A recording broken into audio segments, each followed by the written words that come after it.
everybody, welcome back to my channel. It has been such a long time. In case this is your first time, my name is Buntle, and yeah, thanks for tuning in, guys. So I know I've been away for so long, but I'm just really excited to just like get back into things, and the whole purpose of me even starting this channel was I wanted to share my healing journey, and I could give like an entire life update over the past few months. We're even in like a new year now. I've been so terrible, sorry guys. But I'm really excited because it is Endometriosis Awareness Month, which is really the reason I actually started like sharing. I call myself an endometriosis advocate because that's really like what I spend my time doing. And yeah, man, I just want to spread awareness and get as many people to know about endometriosis, and hopefully get more people to find help and just to live a fulfilling life, you know what I mean? So I'm on my own journey of healing, whether it's like mental, physical, and just like emotional and stuff like that. But yeah, I really just wanted to come back and share, and yeah, maybe all find healing, really. So I didn't want to make this video too long, but in case you haven't really see my other video about like my endometriosis story, and if it's your first time actually even hearing about what endometriosis is, basically it's I don't want to get this wrong. It's a painful condition most times for most people, and it's where bits of tissue that is similar to the endometrium, which is the uterine lining, it occurs outside of the uterus, so it can affect people in different parts of their bodies, and I guess we can actually say that it's a whole body disease because it can spread. There is no cure for it. People may find different ways to deal with it and stuff like that, but getting pregnant or getting a hysterectomy does not necessarily guarantee that you will be cured of endometriosis. Some of us maybe are fortunate to have found solutions of dealing with it, and I hope to dive into some of those, but yeah, there are different ways to get a diagnosis as well, via MRI, laparoscopy, pelvic exam, but I think the most definitive way is through a laparoscopy. My personal journey is that I didn't get a laparoscopy. I basically had all the symptoms, and I started my period very young. I had painful periods for years, and I think it was 10 years later that I got a diagnosis for endometriosis in 2019, and ever since then I've tried to take the natural route, so I take like homeopathic medications, and that has been amazing. That may not work for everybody. I have tried diet, but now I'm really bad. I have not stuck to it in like so long because it's not easy, guys. It's not easy. Other people go through surgery, you can have excision surgery, and I didn't get that because once I had my diagnosis for endometriosis, I like I said, I treated it naturally, and I think it helped. Or maybe I didn't have severe endometriosis, I don't know, maybe I was misdiagnosed, I have no idea. But then I later find out that, oh no, you have fibroids, and it's like, what?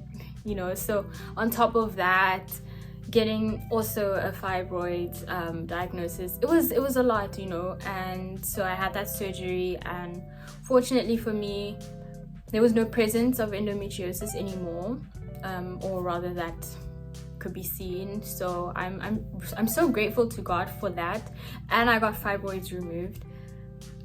But now I still deal with all the symptoms. I still have all the pain. I have my period 2-3 times in a month. just this year. It's only March, but I've had my period more than 3 times, which is kind of crazy. You know, so it's frustrating. I'm in pain 25 out of 30 days, maybe in a month, maybe. Oh, you know, that's if it's a good month. Other than that, I'm always in pain. I can always feel when I'm ovulating.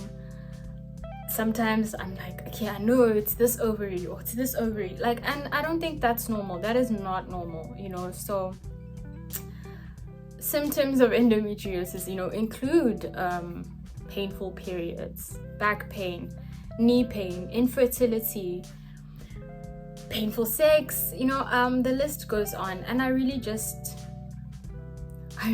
want to keep sharing and educating people as much as possible, you know. I think I will always share about endometriosis, you know, because I grew up also seeing my mom dealing with it, you know, and she's had 20 something surgeries, you know, and hopefully I'm gonna get her on my channel so she can also share her story. But yeah, it's not great. Pain is not normal. I don't even know what it was like to not be in pain. It's almost like my new normal, and it's kind of heartbreaking, you know. It takes a toll on me mentally, and those who also struggle with endometriosis and just chronic pain in general. I'm always tired. I'm anemic, so I have low iron, and it's worse when I'm on my period, you know. So I just want to help those who struggle, or if you think you might have endometriosis, or at least something that looks like it, to try to get help, you know. So hopefully we can share our stories together, and yeah, just try to find healing. I really don't wish it on anyone at all, but I think the least that I can do is be honest and share my truth about dealing with endometriosis and, you know, really painful periods, because pain is not normal. I will keep saying this, pain is not normal. And don't let people tell you that you're over exaggerating, you know, that it's in your mind, it's, you know, you have a low pain threshold. No. No,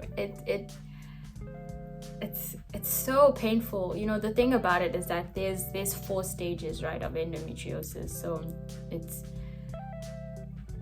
usually that people might think that if you have stage 4, that's when you have the most amount of pain. No, you could have stage 1 and you could have so much pain, and you could have stage 4 and not have any pain, you know. So the different stages also doesn't really mean what pain levels you have, you know. And like I said, for me, I'm also on my own journey trying to figure out like what's really going on in my own body.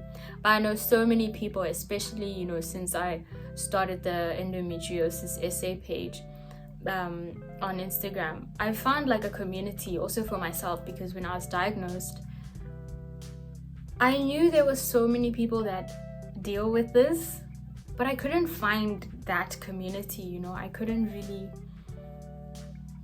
find my endo warriors, and now I have, and it's growing, you know. So thank you to those that continuously like support me and this journey, and that are also going through the struggle. Like, keep on fighting, keep on pushing, don't give up.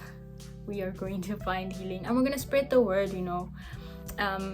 I just hope that this channel, as much as I haven't been consistent, I'm sorry, can help more people, you know. So yeah, thank you so much. If you did like my video, give it a like and comment about the different things that you'd like to see this month. You know, we have quite a lot of days this month, so I'm happy to share so many different things. You know, I'm going to be sharing about diet, we're going to talk about sex, and, you know, endometriosis. We're going to talk about just so many different aspects of it, and I hope to also get into my myomectomy surgery and recovery, because this month would be exactly 1 year since I had it and since I removed my fibroids. So I'm really excited to talk about that. Cannot wait. But yeah, go ahead and subscribe if you want to, you know, keep watching and catch up with like all the other videos. And yeah, I hope that anyone struggling with endometriosis and any other chronic condition and heavy periods, that you never ever give up.